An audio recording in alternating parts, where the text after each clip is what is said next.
हरिओम साईं। मैं आशा करता हूँ आप सब खूब खुशहाल होंगे, अपनी सेहत का खूब ध्यान रख रहे होंगे, लापरवाही बिल्कुल नहीं बरत रहे होंगे। प्लीज़ ध्यान रखिएगा। और जो भी गवर्नमेंट के नॉर्म्स हैं, मास्क आदि, उसका पालन ज़रूर करिएगा। बहुत ज़रूरी हो तभी घर से बाहर निकलें, बहुत आवश्यक हो तभी। आज हम जिस टॉपिक पे बात करने जा रहे हैं वो हम सबसे रिलेटेड है, मुझसे, हर एज ग्रुप से, इवन बुज़ुर्गों से।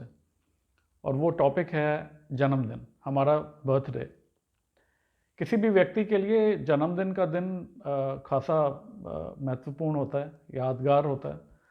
जब हमारी पहली और जीवन पर्यंत रहने वाली गुरु, हमारी माँ, हमें इस दुनिया में लाई और तब हमने दुनिया देखनी शुरू करी। इस दिन हर इंसान की एक नई जिंदगी शुरू होती है, हर व्यक्ति की। जन्मदिन का महत्व जीवन पर्यंत रहता है, चाहे कोई कितनी कितनी भी बड़ी एज का हो, बच्चों से लेकर बुज़ुर्गों तक। हर एक के जीवन में अपने जन्मदिन की बातें, पुरानी बातें, स्कूलिंग की, कॉलेज की याद आती हैं, मैरिज के टाइम की। तो जन्मदिन एक ऐसा दिन है जब आपको अपना पिछला, खासकर बचपन याद आता है। तो हर एक से रिलेटेड है। आज सभी बड़े छोटे लोग कुछ पाश्चात्य तरीक़ों से जन्मदिन को मनाते हैं। ठीक है, इसमें कोई ख़राबी नहीं है वेस्टर्नाइज तरीक़ों से। पर मैं आज इस एपिसोड में हमारे इंडियन कल्चर के हिसाब से, हिंदू कल्चर के हिसाब से, हमारे देश के कल्चर के हिसाब से, संस्कृति के हिसाब से, कुछ आध्यात्मिक भारतीय ज्योतिष के नज़रिए से, इन सबके तरीक़ों से मैं कुछ उपाय जन्मदिन के डिस्कस करूँगा, बताऊँगा आपको। सिंपल रेमेडीज़ जो आप खुद से करिए और देखिए साल भर कैसा बीतता है। इस दिन प्रभु आपको बहुत सारी शुभता प्रदान कर सकते हैं। एक बहुत आवश्यक बात, प्रभु को इस जीवन के लिए हमें धन्यवाद देना चाहिए, नमन करना चाहिए। कितनी कितनी कौन कौन सी योनियों के बाद हमें मनुष्य जीवन प्राप्त होता है, पर यहाँ आकर हम सब हसल बसल में चीज़ों को भूल जाते हैं। मनुष्य को जीवन प्राप्त होता है ईश्वरीय सत्कार्यों को आगे गतिमान करने के लिए, पर हम सब अपने अपने कई भूल जाते हैं किस लिए आए थे हम यहाँ, और सिर्फ एक चीज़ के पीछे दुनिया भाग रही है, जिससे प्राप्त होने से लिमिट के ऊपर शांति भंग हो जाती है। चलिए वापस अपने टॉपिक पे आते हैं। अपने जन्मदिन पर आने वाले वर्ष में अच्छे परिणाम प्राप्त करने के लिए कुछ ज्योतिषीय उपाय करने चाहिए, जिनसे आने वाले वर्ष भर के लिए पॉजिटिविटी बनी रहेगी। बहुत सिंपल रेमेडीज़ खुद से करनी है और घर बैठे होंगी सब। आज हम इसी टॉपिक पे बात करते हैं जिन्हें हमारे पूर्वज, हमारे माता पिता फॉलो करते थे। आप अपने बुज़ुर्गों से बात करिए, पूछिए, वो लोग फॉलो करते थे इन चीज़ों को, पर अब हम भूल गए हैं शायद कुछ लोग। साल भर अभूतपूर्व लाभ प्राप्त होगा, तो प्लीज़ करिएगा। याद रखिए, कोई भी वैदिक उपाय आदि आप अपने लिए ही कर रहे हैं। कोई भी वैदिक उपाय जो भी कर रहे हैं आप अपने लिए कर रहे हैं, उसमें अच्छाई होगी वो आप ही की होगी, पॉजिटिविटी होगी वो आप ही की होगी, आप ही के घर में अच्छा पॉजिटिविटी आएगी। इस दिन सर्वप्रथम उठते ही अपने हाथों को चूमें, दोनों हाथों को लेके अपने माथे पे लगाएं और ईश्वर को याद करें। साथ ही धरती पर साक्षात ईश्वर रूपी हमारे माँ बाप, उनके चरणों के दर्शन उठते ही अपनी आँखों में, मस्तक में लाएं और करें, और उनसे साक्षात आपके साथ रहते हैं तो ज़रूर उनसे जाके आशीर्वाद लीजिए। आप अगर बहुत लकी हैं, अगर कोई गुरु आपको मिले हैं इस जीवन में जो आपको आध्यात्मिक पथ पर आगे बढ़ा सकते हैं, बढ़ा रहे हैं, तो उनको भी ज़रूर इस दिन याद करना चाहिए। इस दिन कोई भी खराब आदत जो अंतर्मन को ज़रूर पता होती है, उसको छोड़ने का बहुत अच्छा दिन है। एक प्रण लीजिए कि आज से ये मेरी आदत, मैं इसको मिनिमाइज़ करूँगा, एटलीस्ट चाहे मिनिमाइज़ करें।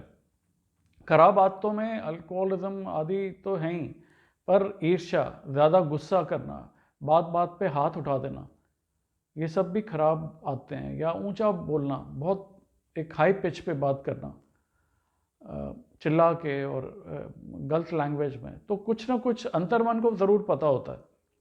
आप एक आदत पकड़िए और उसको छोड़ने का आप प्रण लीजिए उस दिन। किसी भी प्रकार का सत्कार्य ज़रूर करना चाहिए, जैसे कहीं पानी की व्यवस्था करा दीजिए, आप कपड़े आदि दान कर सकते हैं, कूड़ेदान की व्यवस्था कर दीजिए कहीं जहाँ लोग आते जाते वहाँ पे कचरा इकट्ठा हो जाए, फिर हर दिन वो साफ़ हो जाएगा। माता पृथ्वी की किसी भी प्रकार से सेवा, गंदगी साफ़ करिए, औरों की मदद लेके साफ़ करिए इस दिन, पहले से प्लान करके। अपने जन्मदिन पर सूर्योदय के ज़रूर दर्शन करने चाहिए, ये बहुत ज़रूरी है। साल भर हर दिन करना चाहिए। सूर्य आपके पिता के कारक हैं, आपके दादा के कारक हैं, आपके विटामिन डी के कारक हैं, बोन्स मसल्स को स्ट्रॉन्ग करते हैं, आपके खुद के नेम फेम को सूर्य उसके भी कारक हैं, करियर के कारक। तो सूर्य उपासना इस दिन ज़रूर करिएगा। और इस दिन से अगर आप नहीं करते हैं तो इस दिन से शुरू करिए, लगातार 1 साल करिए, स्पेशली ऑन संडे। लोग कहते हैं रविवार है, आज तो हमारे ऑफिस से छुट्टी है, या तो ऐसा नहीं है। सूर्य तो रोज़ ही उगते हैं, और रविवार उन्हीं का तो दिन, सूर्य का संडे है रविवार। तो ज़रूर करिए इस दिन उठ के। माता पिता का आशीर्वाद लें, गुरु का ज़रूर आशीर्वाद लें। आपके साथ अगर नहीं रहते हैं तो फ़ोन पे बात कर लीजिए, आजकल तो डिजिटल टाइम है, वीडियो कॉन्फ्रेंसिंग आदि से बात कर सकते हैं। खास बात अपने लग्नेश, जो आपके मुख्य ग्रह भी जिनको कहते हैं, और अपने राशि स्वामी, इनकी ज़रूर पूजा करिए इस दिन, चाहे घर बैठे ही आप ज़रूर करिए, लेकिन सुबह को करेंगे ऑफिस आदि जाने से पहले तो ज़्यादा अच्छा है। अपने लग्नेश के अनुसार कोई भी पेड़ पौधा लगाइए और उसको रोपिए। और अगर आपको लग्नेश आदि का ज्ञान नहीं है, ठीक है, तो आप पीपल जी, केले का पेड़, तुलसी जी का, आम का, अशोक का, बरगद का, इनमें से कोई पेड़, जितने चाहें पेड़ लगाइए। इवन अदरवाइज वो बहुत ज़रूरी है। ग्लोबल वार्मिंग तो सब एक प्रॉब्लम है ही हमारे पूरी ग्लोब पे, तो जितने पेड़ लगाएंगे वैसे भी अच्छा है। और ये नरिश करिएगा इन पेड़ों को, जैसे जैसे ये बढ़ने शुरू होंगे डेफिनेटली चीज़ों में बढ़ोतरी होगी। जो भी आपकी मंशा है वो लगाते हुए आप उनसे बात करिए, पेड़ों में भी जान है, प्लीज़ समझिए। राशि अनुसार या लग्नेश के अनुसार आप कोई भी रंग का धागा अपने माँ बाप से बंधवा लीजिए, या किसी बुजुर्ग पंडित से बंधवा लीजिए, या कोई बुजुर्ग से बंधवा लीजिए। अगर आप अकेले रहते हैं तो मंदिर जाके बंधवा लीजिए। ये एक रक्षा सूत्र होगा जो काफ़ी नेगेटिविटी को हटाएगा, मिनिमाइज करेगा एटलीस्ट। ये बुरी किस्मत को भी दूर करता है, ये इतना स्ट्रॉन्ग है रक्षा सूत्र, कई बड़ी समस्याओं से बचाएगा आगे। मार्केश की किसी की दशा चल रही है, या खराब राहु की, खराब केतु की दशा है, शनि जी की खराब, अल्टीमेटली ग्रह खराब नहीं है, हमारे कर्मों के अनुसार हमें फल मिलते हैं। तो अगर कोई ऐसी दशा चल रही है, उसमें भी ये बड़ा कारगर उपाय है। अपने माँ बाप से या किसी बुज़ुर्ग से सकारात्मक, कोई पंडित हैं, कोई बुज़ुर्ग हों +65, उनसे बंधवा लीजिए। रक्तदान बहुत अच्छा उपाय है, और कुंडली में अगर कोई दुर्घटना के भी योग हैं उनको मिनिमाइज़ कर देगा जी। हो सकता है, ठीक है, खून निकलेगा ज़रूर, पर अगर कोई ऐसी कोई दुर्घटना का किसी ने आपको बताया है, योग है, तो चीज़ें मिनिमाइज़ कैसे होती हैं? शेविंग के टाइम चाहे ब्लड निकला ज़रूर, पर मिनिमाइज़ हो जाता है। और ऐसे एक्सपीरियंसेस इतने वर्षों में कई लोगों से सुने हैं मैंने। प्लीज़ करिए। अपने कमज़ोर ग्रहों की पूजा ज़रूर करें।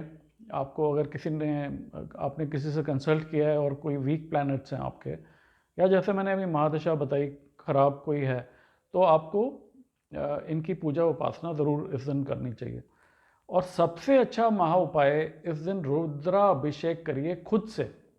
आप करवा भी सकते हैं पंडित जी से, पर बेस्ट है अपने खुद से करिए। चाहे एक माला 108 बार कोई भी शिव जी का मंत्र लेकर, ओम नमः शिवाय सिंपल मंत्र है, मैं तो प्रेफर करूंगा अगर आप महामृत्युंजय का मंत्र जाप कर सकें चाहे एक माला करें, पर इस दिन रुद्राभिषेक खुद से ज़रूर करिए। थोड़ा गंगा जल, 1-2 चम्मच दूध के, कुछ फूल ले लीजिए, बेलपत्र कुछ ले लीजिए और जल ले लीजिए। खुद से प्लीज़ करिए। थोड़ा गुड़ मिश्रित कर लीजिए इसमें, या अलग से चढ़ा दीजिएगा गुड़। रुद्राभिषेक करिए और जब ये जल इकट्ठा हो जाए एक पात्र में, शिवलिंग जो आपके घर पे हैं उनको अगर आप उन पे कर रहे हैं, और एक पात्र नीचे रख लीजिए, उसमें इकट्ठा हो जाए। वो पात्र कोशिश करिएगा मिट्टी का ही हो, लोहे आदि का ना हो, तो उसको आप फिर किसी पौधे में उसको डाल दीजिए। तो ये रुद्राभिषेक बहुत लाभ देगा। और ये मार्केश की दशा जो अभी मैंने पीछे बात की, या कोई ख़राब महादशा है या कोई वीक प्लैनेट्स हैं, उसमें भी साल भर आपको ये फ़ायदा देगा।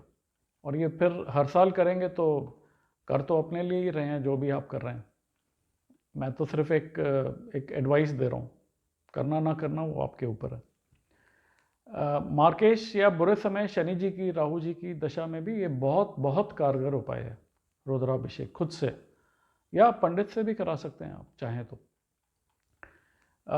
यदि आप ऐसा ना कर पाए, रुद्राभिषेक नहीं हो पाया जेन्युइन रीज़न की वजह से, नॉट फॉर जस्ट ऐसे ही मैं जल्दी में था, ऑफिस जाना था, ये no no no, please on that day इसमें कटौती नहीं। हम साल भर अपने सहूलत के लिए और काम करते हैं ना जी, तो ये भी बड़ा इंपॉर्टेंट काम मानिए प्लीज़। और ये तो बेस है एक्चुअली लाइफ का। तो आप फिर अगर नहीं पॉसिबल है, हेल्थ इश्यूज़ हैं किसी को, या एक्चुअली कोई जेन्युइन प्रॉब्लम है, तो फिर आप किसी भी बुजुर्ग पंडित को कुछ दान करके आइए उस दिन। कपड़े भी दे सकते हैं, अन्न का दान कर सकते हैं, एनी, चावल का, गेहूं का, आटे का, दालों का। तो ये आप किसी छाते का, जूते का,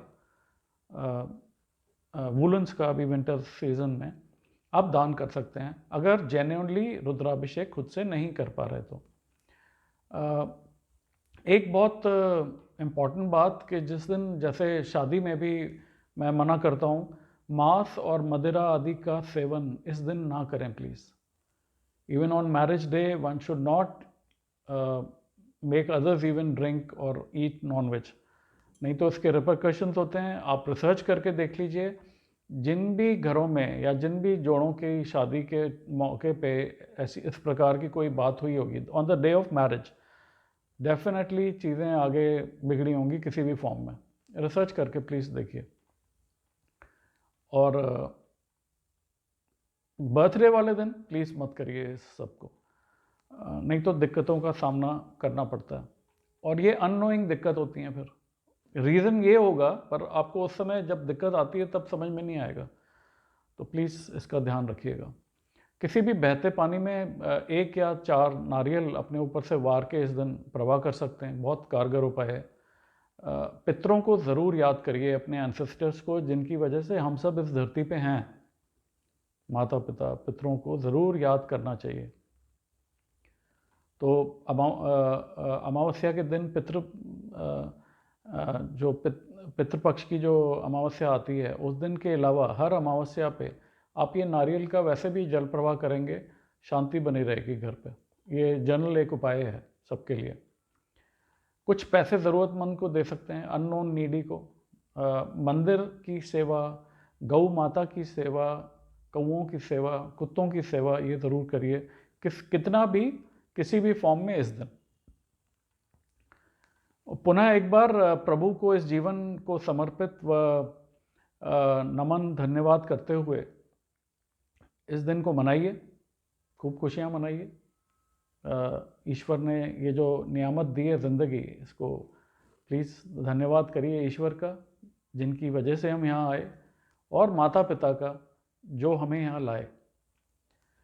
मनुष्य को जीवन प्राप्त होता है ईश्वरीय सत्कार्यों को आगे गतिमान करने के लिए। इस चीज़ को ना भूलें कतई, बिल्कुल। अपना खूब ख्याल रखिएगा, लापरवाही बिल्कुल नहीं बरतनी है। Thanks for watching your channel.